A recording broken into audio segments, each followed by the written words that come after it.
पहले सीरीज शुरू होनी थी 13 तारीख को, अब शुरू होगी 18 को। 18, 20 और 23 को होंगे 3 ओडीआईज, 25, 27, 29 को होंगे 3 T20Is। ये जो पोस्टपोनमेंट है इसकी वजह है Covid positive cases in the Sri Lankan camp. तो थोड़ा सा एहतियात बढ़ती जा रही है।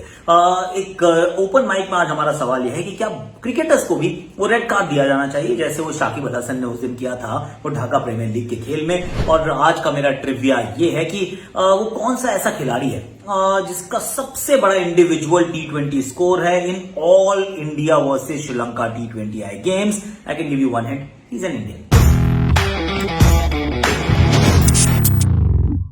आकाशवाणी पे हम सोच रहे थे कि अभी तो हम श्रीलंका के दौरे की कहानी बनाएंगे। कहानी भी मतलब कि प्रीव्यू कर रहे होंगे शो का या कहीं उस सीरीज का कि पहले मैच में ये होगा, दूसरे मैच में वो होगा and all of that, the playing 11। अभी लेकिन हम बात कर रहे हैं कि सीरीज जो पोस्टपोन हो गई है। और पोस्टपोन इस वजह से हुई है कि पहले तो ग्रांट फ्लावर जो उनके बैटिंग कोच थे, ऑफ कोर्स इंग्लैंड से आए थे, वो डेल्टा वेरिएंट के लिए पॉजिटिव पाए गए। उसके बाद एक आध दिन के बाद ही उनके जो टीम एनालिस्ट हैं वो भी पॉजिटिव पाए गए और टीम के आइसोलेशन को थोड़े दिन के लिए और बढ़ा दिया गया कि भैया देखिए ये टीम इंग्लैंड से ट्रैवल करके आई है, delta variant has been the most transmissible और इस समय सबसे ज्यादा जो केसेस हैं वो डेल्टा वेरिएंट के ही हैं।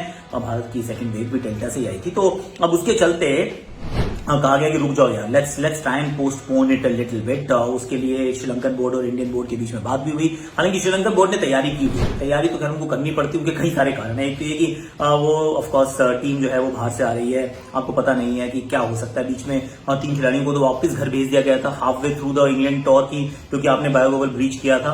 अब यहाँ पर भी आप उम्मीद तो करते हैं कि सब कुछ ठीक रहेगा, पर you always prepare for the worst, मतलब hope for the best, prepare for the worst. तो उसके लिए 2 स्क्वाड्स तैयार थे, मतलब जो ऑल्टरनेट स्क्वाड्स थे। एक आइसोलेशन में है, दूसरा एक दम्बुला में था, एक कोलंबो में प्रैक्टिस कर रहा था। तो कुल मिला के मुझे नहीं आइडिया था कि मतलब 45, 30, 45, 40, 45 क्रिकेटर्स जो हैं वो श्रीलंका के पास इस दर्जे के हैं। बट देन जो कुछ भी थे, the fact is a squad in Dambulla, a squad in Colombo and a squad in isolation. लेकिन अच्छी बात यही है कि वो जो स्क्वाड इन आइसोलेशन है ना, that's your best squad and the best squad is also अभी पिट के आए हैं। भैया बहुत बुरी हालत थी अभी। अगर आप इंग्लैंड के दौरे की बात करें तो ऐसा लग रहा था एब्सोल्यूट पुशओवर्स थे। और यहाँ पर भी आप अगर फर्स्ट टीम खिलाएंगे तो भी मुझे लगता है इंडिया की सो कॉल सेकंड स्ट्रिंग टीम है उससे हार जाएगी। और अगर कहीं सेकंड स्ट्रिंग टीम खिला दी भारत की टीम के सामने तो फिर तो मतलब कुछ ज्यादा ही मतलब धागा खो दिया जाएगा, ऑनेस्टली धज्जियां उड़ा दी जाएंगी, मुझे ऐसा प्रतीत होता है। उसी के चलते क्योंकि let's be fair on everyone involve कि आप प्लेयर्स को चाहते हैं कि अच्छी क्रिकेट दे, फैंस को आप चाहते हैं कि उनको अच्छी क्रिकेट देखने को मिले। ब्रॉडकास्टर्स ने पैसे दिए हैं यार। आई मीन अगर उनको आप बिल्कुल वो थर्ड रेट क्रिकेट अगर आप प्रोवाइड करेंगे they will also feel cheated. तो अब उसके चलते मुकाबले जो है वो आगे के लिए पोस्टपोन किए गए। 18 तारीख को पहला ओडीआई होगा, फिर 20 को, फिर 23 को, और ये 3 ओडीआईज होंगे। फिर quick turn around 25, 27, 29 3 T20Is and let's go home. अब इस तरीके से सीरीज को आगे बढ़ाने का करा जा रहा है प्रयास। These are tough times, extremely tough times. उम्मीद अभी भी यही है कि ये जो पोस्टपोनमेंट के बाद जो मेन स्क्वाड है वो खेल सके, पर उसकी अभी कोई गारंटी नहीं है क्योंकि ये जो कोविड का जो इंक्यूबेशन पीरियड है ना, इसके चलते कई बार आपके 2 टेस्ट नेगेटिव आ जाते हैं, 3 नेगेटिव आ जाते हैं, चौथा पॉजिटिव आता है। क्योंकि अगर वैसा होता है then it may be the alternate squad जो कि दम्बुला में प्रैक्टिस कर रहा है, क्योंकि जो कोलंबो में जो स्क्वाड था उसमें एक पॉजिटिव केस और आ चुका है।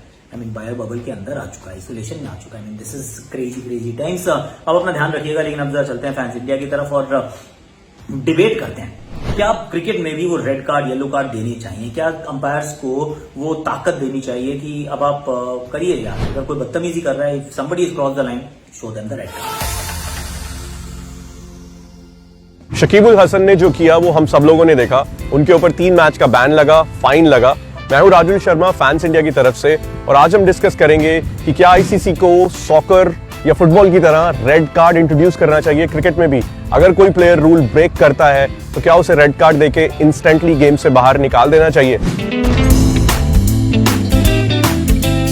राहुल, क्या कहना आपका? देखिए, मेरा मानना है कि यस, ये जरूर होना चाहिए। जो साकिब ने किया वो पूरी गेम की डिसरिस्पेक्ट की थी। अगर ऐसा कोई आगे कोई प्लेयर करता है, जैसे गेम की स्टंप के साथ ऐसा कुछ किया या बॉल के साथ किया या अंपायर्स के साथ बदतमीजी की, तो उनको रेड कार्ड देके इंस्टेंटली गेम से बाहर कर देना चाहिए, ताकि दूसरे प्लेयर्स को भी सबक मिले कि भाई ऐसा नहीं करना चाहिए। तो राहुल का कहना है कि ऐसा होना चाहिए, एक स्ट्रॉन्ग मैसेज जाना चाहिए सभी प्लेयर्स को कि गेम से बड़ा कोई प्लेयर नहीं होता है। रिकी, आपका क्या कहना है? मैं इस फैसले से खुश नहीं हूँ। मुझे नहीं लगता कि रेड कार्ड देना चाहिए। क्योंकि सॉकर और cricket is a different game. वहाँ पे अलग फॉर्मेशन होती है, यहाँ पे क्रिकेट एक अलग तरीके से खेला जाता है। अगर एक बंदे को आप रेड कार्ड दे देते हो, मान लो पहले ओवर में 5 दिन का टेस्ट मैच खेल रहा है, तो वो तो फिर गया, तो वो तो कभी कभी आपका एक मेन बॉलर है वो ऐसा गलती कर देता है, तो फिर तो पूरा का पूरा मैच ही आप खो देते हो। वो मुझे नहीं लगता कि सॉकर का रूल इधर लेके आना चाहिए। रिकी का कहना है कि सॉकर एक अलग तरीके की गेम है, क्रिकेट अलग तरीके की गेम है और दोनों के रूल्स को मिक्स नहीं करना चाहिए। मनमीत, आपका क्या कहना है? नहीं, बात तो सही आती है, डिस्कशन होनी चाहिए हमें कि क्योंकि क्रिकेट में जो प्लेयर करता है वो जानबूझ के करता है, जैसे हमने देखा शाकिब ने किया वो, तो हमें ऐसा करना चाहिए कि रेड कार्ड देना चाहिए ताकि वो बैटिंग और बॉलिंग उससे छुटवा लो, लेकिन फील्डिंग करता रहे ताकि वो फील्डर के रूप में टीम में कंट्रीब्यूट कर दे, और लेकिन उससे बैटिंग और बॉलिंग मत कराओ। मनमीत ने भी काफी इंटरेस्टिंग पॉइंट बोली है कि हमें कोई ऐसा रूल लाना चाहिए ताकि प्लेयर्स ऐसी चीज ना करें, बट सेम टाइम पर पूरी टीम के ऊपर उसका इंपैक्ट ना पड़े, पूरा जो क्रिकेट की कॉम्पोजिशन है वो भी खराब ना हो। तो आईसीसी को सोचना होगा कि एक स्ट्रॉन्ग रूल लेकर आना पड़ेगा ऐसे प्लेयर्स के लिए जो कि रूल्स ब्रेक करते हैं, एम्पायर्स और मैच ऑफिशियल्स के साथ बदतमीजी करते हैं, और ऐसा रूल हो जिससे सभी लोग अंडर कंट्रोल रहें और उसका इंपैक्ट गेम के ऊपर भी ज्यादा ना पड़े। हाँ जी, आप लोगों का क्या मानना है, क्या होना चाहिए? मुझे लगता है कि होना चाहिए, क्योंकि see there is a limit to everything, और अब तो सब कुछ कैमरे पे कैप्चर्ड है। ऑलमोस्ट वहां पर वो जो स्टंप माइक है वो भी आप बहुत चीजें सुन सकते हैं, और अगर आपके सामने if there is an incident which demands strict action और स्टर्न एक्शन करना पड़ेगा, क्योंकि क्रिकेट का खेल मतलब चाहे माने ना माने जेंटलमैन्स गेम कहा जाता है, एकमात्र ऐसा गेम है जिसमें वो रूल्स नहीं लॉज होते हैं, रेफरी नहीं अंपायर होता है। तो ऐसे में तो हम चाहते हैं कि अंपायर की हमें थोड़ी यार इज्जत करनी चाहिए, नॉट जस्ट अंपायर, क्रिकेट की इज्जत करनी चाहिए, खेल की इज्जत करनी चाहिए। So I am all for it कि पहले आप येलो कार्ड दीजिए और फिर दोबारा अगर रेड कार्ड तो बाहर भेज दो, मतलब 10 से खेलो। अब तो अब हो जाए तो हो जाए भैया, क्यों? हमने कहा तो बदतमीजी करो, गिरेबान पकड़ लिया, किसी को आपने मार दिया, कोई बहुत ज्यादा गाली गलौज कर दी, all that should be unacceptable completely. तो मेरी भी वैसे स्टैंड है, आपका क्या? जरूर कमेंट सेक्शन में बताइएगा, इस शो को अपने प्रोफाइल में पिन कीजिएगा। और वो जो मेरा ट्रिविया था कि कौन सा वो खिलाड़ी है जिसके सबसे ज्यादा रन है in India Sri Lanka bilateral T20 Is, the name is Rohit Sharma. Super hit Sharma, I tell you exactly 118 run बनाए थे मात्र 43 गेंदों में, 12 चौके और 10 छक्के। और ये दिसंबर 2017 की बात है, 22 दिसंबर को मैच हुआ था इंदौर में। भाई इंदौर गया था रोहित शर्मा, वंस मोर 2 बॉलें जो है भोपाल से मंगाई गई थी। आज के लिए इतना ही है, जाते जाते आपके शॉट्स और मेरी आकाशवाणी कल से मिलेंगे। एकदम मिट्टी की ये पिच है, ओ गेंद मैंने देखी नहीं पर मेरा हुनर सबको दिखा दिया। ओह स्वैग है जनाब का, वाह।